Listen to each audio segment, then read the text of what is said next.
श्रीलंका के लिए नए साल की शुरुआत एक बुरे सपने से हुई है। श्रीलंका आर्थिक संकट से घिर गया है। उसके देश के हालात बेहद खराब होने के कगार पे पहुंच गए हैं।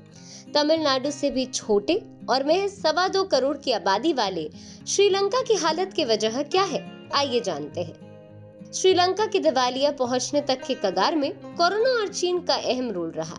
चीन की ये कूटनीतिक चालों में शामिल है कि मजबूर देशों को वो कर्ज के चंगुल में फंसाता है और उसके बाद उन देशों की नीतियों में भी दखल देता है। हाल ही में श्रीलंका कर्ज चुकाने में असमर्थ रहा तो उसे अपना हम्बनटोटा पोर्ट 100 साल की लीज पर चीन को देना पड़ा। खाने पीने की चीजें भी लोगों की पहुंच से बाहर।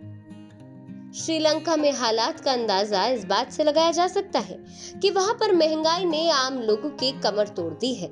खाने पीने की चीजें भी लोगों की पहुंच से बाहर होती जा रही है। श्रीलंका का खजाना लगभग खाली हो चुका है। अगर भविष्य में श्रीलंका खुद को दिवालिया घोषित करता है तो इसमें कोई हैरानी नहीं है। श्रीलंका का सरकारी खजाना लगभग खाली हो चुका है। वर्तमान में यहाँ की कमान राजपक्षे के पास है।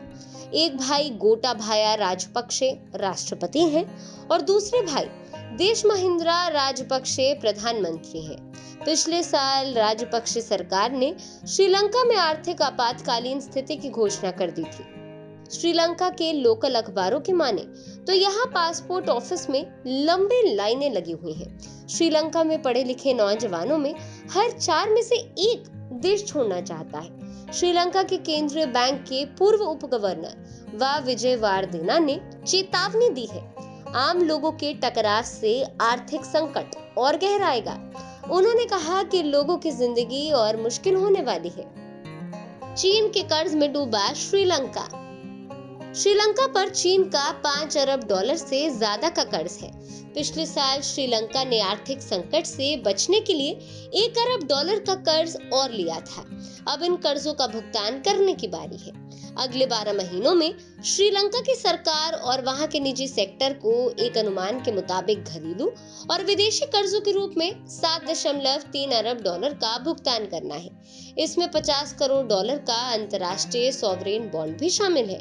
इसका भुगतान तो जनवरी में ही करना होगा।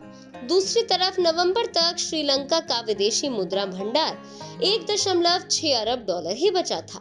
राजपक्षे सरकार के मंत्री रमेश पाथिरना ने कहा है कि ईरान को श्रीलंका तेल के पैसे के बदले 50 लाख डॉलर की हर महीने चाय भेज रहा है।